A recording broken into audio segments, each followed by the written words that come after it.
ATM card चलाउथले देबाको पड़िबो एबे टंका balance check करिले भी देबाको पड़िबो चार्ज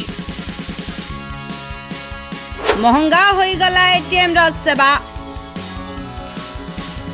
बैलेंस चेक करिले भी देबाको पड़िबो टंका।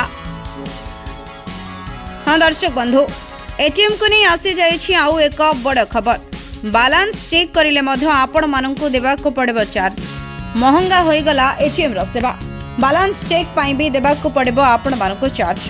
नुआ नियम रे जदि आपण अन्य बैंक रो एटीएम रो टंका उठांती तेबे आपण को ठारो बैलेंस जांच करिबा मिनी स्टेटमेंट बाहर करिबा एवं पिन परिवर्तन करिबा भली सेवा पाई मध्य शुल्क आदाय कराजिबो एवं आहुरी मध्य आरबीआई मध्य इंटरचेंज फी रे 2 टंका वृद्धि करिछि। एहा व्यतीत दिल्ली मुंबई भली मेट्रो सहर रे ग्राहक माने मासकु 3 थर मागणा एटीएम उठाण सुविधा व्यवहार करि पारिबे।